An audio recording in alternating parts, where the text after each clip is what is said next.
बिस्मिल्लाहिर्रहमानिर्रहीम।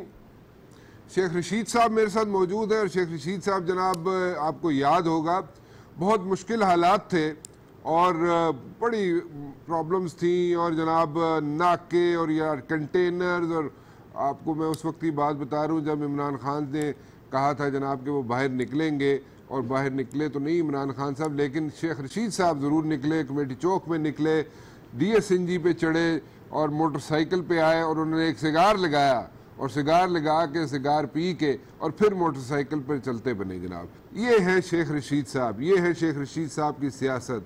और ये गॉर्डन कॉलेज की गलियां और ये कमेटी चौक की गलियां जहां से वो उन्होंने अपना रास्ता बनाया, उन्होंने वादा किया था वो निकलेंगे और वो निकले और आपके सामने उन्होंने जनाब अपनी एंट्री डाली और उसके बाद चलते बने। शेख रशीद साहब ने इसी तरह एक एंट्री डाली सुप्रीम कोर्ट में और सुप्रीम कोर्ट में जो कुछ हो रहा है आजकल वो आपके सामने है। सुप्रीम कोर्ट में शेख रशीद साहब ने पहला केस लड़ा और उसमें उन्हें कामयाबी हुई और कामयाबी ऐसी हुई कि शेख रशीद साहब पे लोग कहते थे कि जनाब शेख रशीद साहब कहते हैं कुर्बानी के बाद कुर्बानी होगी, कुर्बानी नहीं हुई, लेकिन फिर भी देर आए और लेकिन हो गई कुर्बानी। वो अब कुर्बानी ऐसी हुई है कि उसके बाद नैब उस कुर्बानी का क्या करता है, नैब उसके अंदर से कुछ निकालता है या नहीं निकालता है, या नैब उसके डिलेइंग टैक्टिक्स इस्तेमाल करेगा या नहीं करेगा। सिर्फ उम्मीद ये है कि सुप्रीम कोर्ट के एक जज साहब बैठे हुए सुपरवाइज कर रहे हैं सारी चीज़ों को और डेडलाइन दी हुई है उन्होंने। अगर वो डेडलाइन मीट हो जाती है और अच्छे तरीके से वहाँ पे इन्वेस्टिगेशन हो जाती है नैब के अंदर तो फिर देखते हैं जनाब क्या होता है। लेकिन फ़िलहाल ऐसा है कि नैब के चेयरमैन भी जाना चाहते हैं रुखसत पर, उनकी रिटायरमेंट पे इज़ राउंड द कॉर्नर। क्या करेंगे, क्या होगा, क्या नहीं होगा, या इसी तरह ये सिलसिला सारा फिजल आउट हो जाएगा। शेख रशीद साहब thank you very much for joining me. Sheikh साहब, नैब से कोई उम्मीदें हैं या दम तोड़ती जा रही हैं? आपको एक्सक्लूसिव खबर दे रहा हूं जी कि अवामी मुस्लिम लीग आज हुदैबिया पर पे सुप्रीम कोर्ट जा रही है। क्या बात? और आज 7 दिन छोड़ के 28 तारीख लगा लें और आज लगा लें, 7 दिन के अंदर अंदर इन्होंने रिज्यू करना था। हमने नोटिस दिया नैब को कि आपने वादा किया है 5 जजों के आगे, 5 जजों के सामने जो वादा किया जाए और उसकी हुक्म अदूली की जाए उसकी सजा है 7 साल। और मैं नहीं चाहता कि किसी को सजा हो, केस पूरा कंप्लीट है, फुल है। एक रेफरी जज है और उसकी अपील नहीं की इन्होंने। जो टाइम बार्ड की अपील करनी है वो मैं जनाब पहली खबर आपको आज मैं दे रहा हूं कि आज सुप्रीम कोर्ट जा रहा हूं। आज आप सुप्रीम कोर्ट गए थे और आपने जनाब वहाँ पे सुप्रीम कोर्ट में अंदर जनाब वहाँ पे पेश होंगे हुदैबिया पे और हुदैबिया केस खुल जाएगा। जरा थोड़ी सी तफसील बताएं ना शेख साहब, आगे क्या होगा इस हुदैबिया का? देखिए, हुदैबिया केस बड़ा सेंसिटिव केस है। इस मुल्क के वजीर खजाना ने 164 का बयान दिया है कि मैं नवाज शरीफ साहब के लिए मनी लॉन्ड्रिंग करता रहा। ठीक है। 3 दफा अदालत ने उनसे पूछा है कि आप जरा सोच लें, कोई प्रेशर तो नहीं है आप पर। उन्होंने कहा नहीं जनाब, प्रेशर का सवाल ही पैदा नहीं होता। अच्छा। एक सफे पे 2 दस्तखत किए हैं। ठीक है कि मैं जनाब इस सईद अहमद और काजी फैमिली के साथ मिलके ये सारी रकम मैंने ट्रांसफर की और कोई 33 मिलियन या 133 मिलियन अलबरका बैंक के जो वहां पे हुए।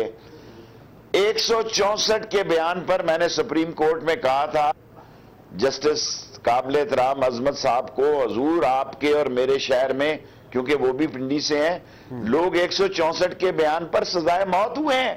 ठीक है, बिल्कुल सही। उन्होंने कहा बिल्कुल दुरुस्त है। अब या इसहाक डार जेल जाएगा या नवाज शरीफ जेल जाएगा। मैंने दायर कर दी एजिरेट। 7 दिन का इन्होंने कमिटमेंट दी थी कि 7 दिन में ये दायर करेंगे, कोई नहीं हुई। अब राह पे आ जाने और वाह पे आ जाने। मैं तो सुप्रीम कोर्ट का दरवाजा खटखटा जा सकता हूं। ये ना हो कि आहिस्ता आहिस्ता मैं पक्का वकील ही बन जाऊं और फिर लोग कहेंगे जनाब अली लग गए नहीं रहा है। क्योंकि 10 चोटी के जो जज नवाज शरीफ साहब ने हायर किए थे, सारों ने मुझे अलहदगी में कहा कि शेख रशीद कमाल कर दिया है, केस तुम्हारा ही है 62-63 का, बाकी 183-4 का जो है वो तो लंबा मसला है। और 62F में नवाज शरीफ साहब फारिग हो गए। वो कहते हैं ना, नाड़ी की मार जो होती है वो बड़ी खतरनाक होती है। सो सही जगह पे टारगेट किलिंग हुई है। और मैं हमेशा, एक ही मेरा केस था, मैंने किसी मरियम साहबा के, शहबाज साहब के, इसहाक डार के, किसी के खिलाफ, हसन हुसैन के खिलाफ केस नहीं किया। मेरा केस था 62, 63, 62F के तहत नवाज शरीफ साहब डाल फैन हो गए। अच्छा, चले मुझे एक बात बताइए, देखिए मेजॉरिटी सारी अभी भी वहीं पे है और असेंबली में भी मेजॉरिटी है, और वहाँ पे अगर कवानीन में तरमीम हो जाती है शेख साहब, तो फिर आप कहाँ खड़े होंगे? 62, 63 मैं हुसन, इसको क्या हुसन है कि जमाली साहब गए, असेंबली चलती रही, कोई फौजी नहीं आया। फौजी नहीं आना चाहिए ना, ये कौम की डिमांड है। शुजा साहब गए, कोई फौजी नहीं आया। शौकत अजीज गया, कोई नहीं हुआ। यूसुफ रजा गया, कोई नहीं हुआ। परवेज अशरफ रुके रहे। नवाज शरीफ गए, उनका अपना आदमी आ गया। उसके लिए भी मैं तैयार हूं इंशाअल्लाह। मेरा कौम से वादा है कि बहुत बड़ा डाकू है ये भी LNG का। इस मुल्क में 20-25 आदमी चोर, डाकू, लुटेरे और हमारा खून चूसने वाले बड़े बड़े माफिया हैं। मैं दुबई गया था, वहां से भी कागज नहीं मिला। इंशाअल्लाह कल कोशिश करूंगा। मैंने खाकान से खुद बात की है, मैंने खाकान अब्बासी साहब से खुद बात की है। उन्होंने मुझे कहा कि मेरा आपसे 25 साल का रिश्ता और तल्लक है, हम इलाकेदार हैं, तो आपका मसला क्या है? मैंने कहा मुझे एक कागज चाहिए कि कतर के साथ जो मायदा हुआ है वो कागज चाहिए। अच्छा। उन्होंने कहा असेंबली में मौजूद है। अब मैं सुबह असेंबली में भी जाऊंगा, उन्होंने कहा सेनेट में भी मौजूद है। ना हुआ तो बगैर कागज के कोशिश करूंगा, क्योंकि ईद की फिर छुट्टियां हो जाएंगी। अगर ईद तक तैयार ना कर सका तो फिर इंशाअल्लाह ताला ये छुट्टियों का कोई, आपको पता कुर्बानी की छुट्टियां, लोग ज्यादा बड़ी कुर्बानियां दे रहे हैं इस दफा कि जान छुट गई है चोरों से। सो 12-13 को, वरना परसों चौथ ये भी मैं दायर कर दूंगा। मुझे एक कागज चाहिए, मर गया हूं कागज ढूंढते हुए। 7 दफा मैं वजीर रहा हूं। मुबशर साहब, इस मुल्क में गरीब का क्या बनता होगा? मैं कैपिटल का MNA हूं, मैं रावलपिंडी का MNA हूं, जिसके एक तरफ GHQ है, दूसरी तरफ डिप्लोमेट है। इसके सैंडविच का मैं MNA हूं। मैं एक कागज नहीं ढूंढ सकता इस मुल्क में, इतने बड़े ये चोर हैं। इन्होंने कागज भी बाहर छुपाए हुए हैं। और जिस टर्मिनल का इफ्तिताह किया कल, अरबों रुपए की इसमें करप्शन है, और इसमें खाकान अब्बासी साहब का LNG में पार्टनरशिप है। अच्छा, मैं आपको एक बात बताऊं, फिर दोहराता हूं, LNG में।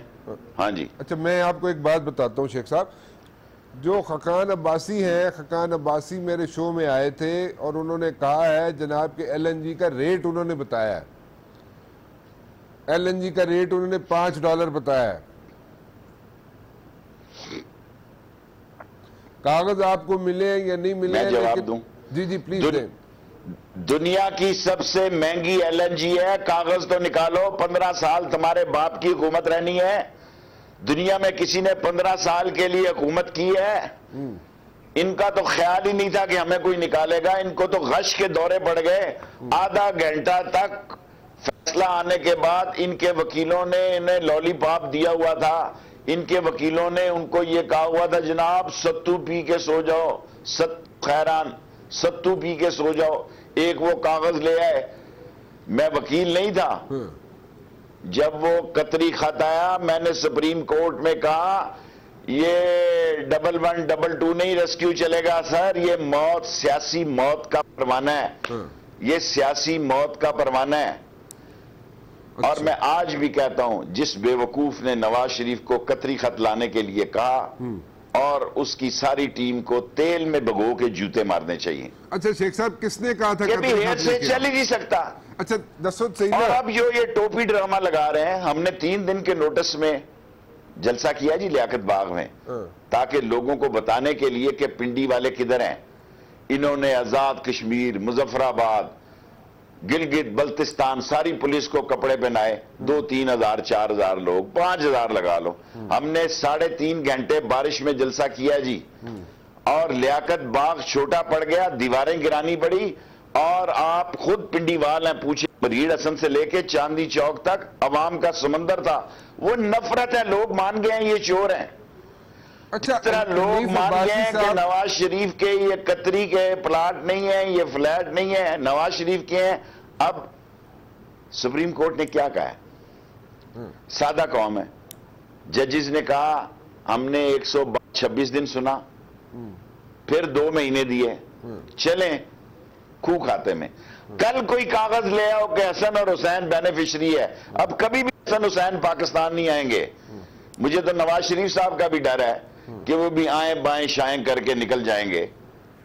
अच्छा शेख साहब, और उदैबिया पेपर इधर आता हूँ, पाकिस्तान की तारीख का अजीम केस होगा। अच्छा, अगर ये लग गया, अगर सुप्रीम कोर्ट ने मेरी केस सुन लिया। अच्छा, बड़ी बात है। वकील हैं, नहीं आप अल्लाह मेरा वकील है। अब तो नहीं 20 करोड़ लोगों को, ये कहते हैं ना कि 20 करोड़ लोगों के फैसले आए, अल्लाह ने 20 करोड़ लोगों की उठाई हुई झोलियों की दुआ सुनी है, जिनके घर में बेटियों के बाल सफेद हो गए, रिश्ता नहीं है, जो बिजली के बिल नहीं दे सकते, जो गुर्दे बेच रहे हैं, जो खून बेचते हैं, जो दवाई नहीं खरीद सकते, अच्छा, जो इस पोजीशन में नहीं है कि बच्चों की फीस दे सकें। अच्छा, उस 20 करोड़ लोगों की बददुआ लगी है। और आप देखेंगे इंशाअल्लाह, अल्लाह बहुत बड़ा है, 10-15 दिन तक इस हुदैबिया का फैसला हो जाएगा। 10-15 दिन तक लग सकते हैं। और इस केस में दोनों भाई भी पकड़े जाएंगे और इनकी औलाद भी पकड़ी जाएगी। हुदैबिया पेपर मिल के बारे में बात करें जनाब, और कह रहे हैं जनाब कि यहाँ पे शेख साहब कह रहे हैं कि जनाब डेडलाइन थी, जो 1 वीक की डेडलाइन थी, 1 हफ्ते की डेडलाइन थी, जिसके रिव्यू के लिए जाना था नैब ने, वो नहीं गई। और उसके बारे में जनाब शेख साहब एक रिव्यू पे जा रहे हैं, रिव्यू पिटीशन पे जा रहे हैं अगेंस्ट द नैब। उसके बारे में सोचना चाहिए हमें कि जनाब क्यों डेडलाइन जो है वो मीट नहीं की गई, क्यों डेडलाइन मीट नहीं की गई, उसके बारे में अब देखेंगे शेख साहब क्या कहते हैं जनाब, एक छोटी सी ब्रेक के बाद।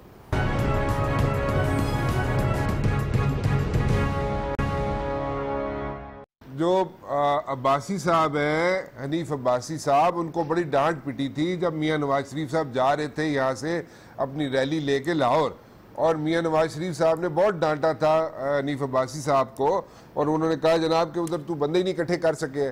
से ऐसी बात थी या हनीफ अब्बासी साहब तो कहते हैं मैंने बंदे इकट्ठे किए थे, और गलत बयानी से लोग बात कर रहे हैं कि वहां पे बंदे इकट्ठे नहीं हुए। चलें, मैं आप भी पिंडीवाल हैं, मैं भी पिंडीवाल हूं, सबको पता क्या हुआ है। ऐसी हमें उसको लिफ्ट कराने की जरूरत नहीं है। अगर बंदे इकट्ठे हुए थे तो फिर उसको डांटना पड़ती। सारे मीडिया ने बताया कि उसके साथ क्या सलूक हुआ। मेरा ये अब इशू नहीं है। मेरा इशू ये है कि रावलपिंडी नवाज शरीफ के खिलाफ समंदर की तरह निकली, बारिश में निकली। आज तक पाकिस्तान की तारीख में 3.5 घंटे बारिश में इतना कामयाब जलसा नहीं हुआ। वो हमारा जलसा था, वो जाने और नवाज शरीफ जाने। एक टेक्निकल बात बताएं शेख साहब कि ये जो नाअहली हुई है मियां नवाज शरीफ साहब की, ये ताहयात है या इसमें कल को तरमीम आ जाए तो फिर उनकी सिचुएशन क्या होगी? कुछ अरसे के लिए होगी या ताहयात ही रहेगी उनकी नाअहली? अगर 62-63 बदला तो मेरा नाम नवाज शरीफ और शहबाज शरीफ रख देना। अच्छा। ये मजाक नहीं है, ये कुरान और सुन्नत का आइन है। ये पाकिस्तान कुरान के और आइन और सुन्नत के लिए बना है। ये काला काला रसूल अल्लाह के लिए बना है। और सादक और अमीन होना इस्लाम का खुदा की कामियत है। हुक्म इलाही है कि सरबरा इस्लामी सादक और अमीन हो, वरना उसका जो हाल किया जा सकता है मैं उस पर नहीं जाना चाहता। ये लाए 62 और 63, ये सारे चोर मिलकर ले आए 62 और 63, कुछ नहीं होगा। फिर कुछ और हो जाएगा अगर 62 और 63 को छेड़ा। कुछ और क्या हो जाएगा शेख साहब? बात जोडो कराटे शुरू हो जाएंगे मुल्क में। सारा मुल्क बाहर निकल आएगा, आप घबराएं नहीं। ऐसा मुल्क बाहर निकलेगा जब दीनी कुव्वतें बाहर निकलती हैं तो लग पता जाता है। ये सियासी लोग होते हैं कि शाम को घरों में चले जाते हैं। दीनी कुव्वतें जब निकलती हैं, आज भी मीटिंग है, दीनी कुव्वतें जब निकलती हैं तो फिर रिजल्ट लेके जाती हैं और नतीजा लेकर जाएंगी इंशाअल्लाह ताला। ऐसा नहीं होगा, इनको खुद समझ है। ये टैन फिश होने वाले हैं। वैसे ही ये तो कहते थे भूल जाओ पनामा लीग को, भूल जाओ, पनामा का कोई मसला ही नहीं है। एक छोटी सी ब्रेक लेते हैं जी। शेख रशीद साहब मेरे साथ मौजूद है, वापस आएंगे, शेख रशीद साहब से कुछ मजीद सवालात करेंगे एक छोटी सी ब्रेक के बाद। बिजनेसमैन है और इसमें तो कोई शक नहीं कि जिंदाल जो है उसका बड़ा रोल है मोदी और नवाज शरीफ के दरमियान। इसमें भी कोई शक नहीं कि जिंदाल को रास्ता चाहिए वाघा बॉर्डर से लेके काबुल तक। पॉलिटिशियंस भी बहुत से हैं शेख साहब, इंडिया के पॉलिटिशियंस भी बहुत सारे हैं। होंगे, यकीनन होंगे। कम से कम मैं अपने बारे में तो कह सकता हूं, मैं तो सुपर पावर ने मुझे कनाडा जाते हुए अमेरिका में 2 दफा उतारा, हालांकि मैं अमेरिका नहीं जा रहा था। और मैं समझता हूं मैं मेंबर पार्लियामेंट था और कुछ था नहीं था। ये सारी कौम की बेइज्जती थी कि मेंबर पार्लियामेंट को जहाज से 2 दफा उतारा, जबकि मैं अमेरिका भी नहीं जा रहा था। तो ये लोग हैं जिनकी दौलत ही खाना पीना है और दौलत ही सियासत है। इंशाल्लाह ये नेस्त तो नाबूद होने जा रहे हैं और खुदा की पकड़ में आ रहे हैं। नवाज शरीफ की गर्दन से सरिया निकला है और लोगों से भी सरिया निकलेगा इंशाल्लाह। शेख साहब बहुत बहुत शुक्रिया आपका, आपने वक्त निकाला। रिव्यू पिटीशन आप जो फाइल की आपने, आप नैब के खिलाफ, देखते हैं उसका क्या बनता है। फिलहाल राना मुबशिर को इजाजत दीजिए। अल्लाह हाफिज।